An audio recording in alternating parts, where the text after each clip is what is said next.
नींबू का भूतिया पेड़। गांव की रहस्यमयी दास्तान। गांव बड़गांव अपने घने जंगलों और शांत वातावरण के लिए प्रसिद्ध था, लेकिन गांव के दक्षिणी छोर पर एक पुराना नींबू का पेड़ था, जिसकी छाया में डर और दहशत बसती थी। गांव के बुजुर्गों का मानना था कि वह पेड़ शापित है और वहां एक खतरनाक आत्मा का वास है। गांव में अजीबोगरीब घटनाएं होती रहती थी। रात में कोई पेड़ के पास से गुजरता तो किसी औरत के रोने की आवाज सुनाई देती। कभी कभी वहां जाने वाले लोग बीमार पड़ जाते या फिर लापता हो जाते।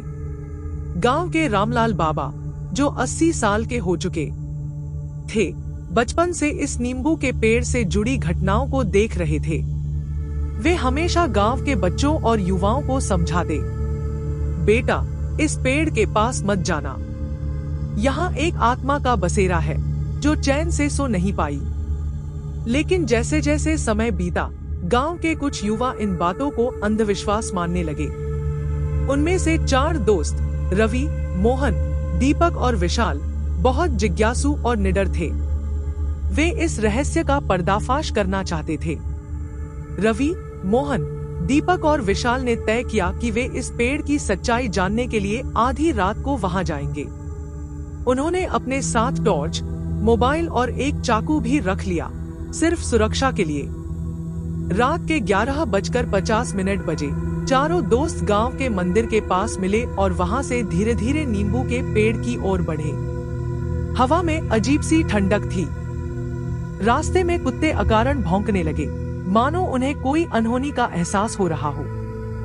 जब वे नींबू के पेड़ के पास पहुंचे, तो वहां का माहौल अजीब था। पेड़ की शाखाएं सूखी और टेढ़ी मेढ़ी थी, जैसे कोई हड्डियों का ढांचा हो। चारों ने टॉर्च जलाकर इधर उधर देखा, लेकिन कुछ असामान्य नहीं दिखा। रवि हंसते हुए बोला, देखा, कुछ भी नहीं है, सब बेकार की कहानियां हैं। लेकिन तभी विशाल ने जमीन की ओर इशारा किया। वहां ताजे खून के निशान थे। चारों दोस्त सहम गए। दीपक ने कांपती आवाज में कहा, ये खून किसका हो सकता है? अचानक एक ठंडी हवा चलने लगी और पेड़ की शाखाएं जोर जोर से हिलने लगी। फिर उन्होंने सुना एक औरत की करुणामयी रोने की आवाज। आवाज धीरे धीरे तेज होती गई। अब तक रवि, जो सबसे ज्यादा निडर था, उसके भी पसीने छूटने लगे। तभी एक तेज झटका लगा और उनके मोबाइल अपने आप बंद हो गए। टॉर्च की रोशनी झपझपाने लगी और फिर पूरी तरह बंद हो गई। चारों दोस्त अब पूरी तरह अंधेरे में थे। तभी अचानक पेड़ की शाखाओं के बीच से एक सफेद साया निकला। वह लंबी सफेद साड़ी पहने एक औरत थी। उसके बाल उलझे हुए थे, चेहरा भयानक और विकृत था।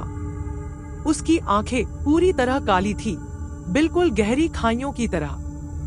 तुम यहाँ क्यों आए हो? भूतनी की भयानक आवाज गूंजी। चारों दोस्त कांपने लगे। मोहन डर के मारे बेहोश हो गया। विशाल और दीपक ने उसे उठाने की कोशिश की, लेकिन रवि की नजर भूतनी के पैरों पर पड़ी। वह जमीन पर नहीं, हवा में तैर रही थी। अब चारों की हिम्मत जवाब देने लगी।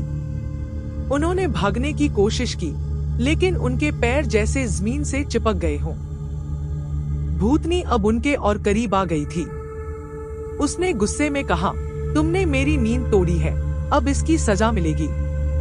तभी पेड़ की जड़ों से काले साए निकलने लगे, जैसे वे चारों को पकड़ने आ रहे हों। तभी अचानक रामलाल बाबा वहां आ पहुंचे। उनके हाथ में तांत्रिक डिब्बी और जलता हुआ दिया था। उन्होंने जमीन पर कुछ मंत्र पढ़कर भभूत फेंकी। भूतनी जोर जोर से चीखने लगी, लेकिन बाबा ने जोर से कहा, चले जाओ, अब इन बच्चों को छोड़ दो। भूतनी गुस्से में चिल्लाई, नहीं, मैं इन्हें नहीं छोड़ूंगी, इस गांव के लोगों को भी नहीं।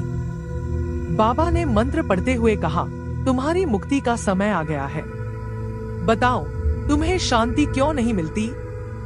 भूतनी कुछ पल चुप रही, फिर दर्द भरी आवाज में बोली, मुझे इस गांव के लोगों ने धोखा दिया था। मेरा नाम सुहानी था और मैं इसी गांव की थी। गांव के कुछ लोगों ने मुझे इस पेड़ के नीचे जिंदा गाड़ दिया था।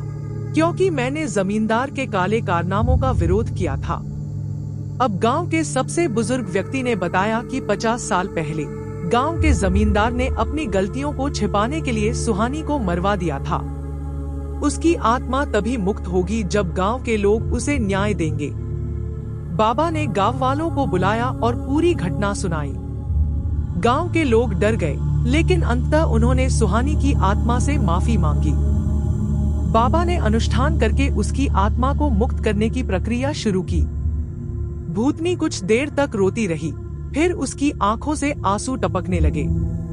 धीरे धीरे वह धुंधली होने लगी और आखिरकार हवा में विलीन हो गई। उस दिन के बाद से नींबू के पेड़ के पास कोई अनहोनी नहीं हुई। गांव के लोगों ने वहां एक छोटा मंदिर बना दिया और तब से वह पेड़ फिर कभी भूतिया नहीं लगा। गांव की इस भूतिया कहानी ने यह साबित कर दिया कि किसी की आत्मा तब तक मुक्त नहीं होती जब तक उसे न्याय नहीं मिलता। नींबू का वह पेड़ अब भी वहां खड़ा है, लेकिन अब वह सिर्फ एक साधारण पेड़ बन चुका है, बिना किसी डरावनी कहानी के। ऐसी हॉरर स्टोरी देखने के लिए सब्सक्राइब करें हमारे चैनल स्पूक नेट को।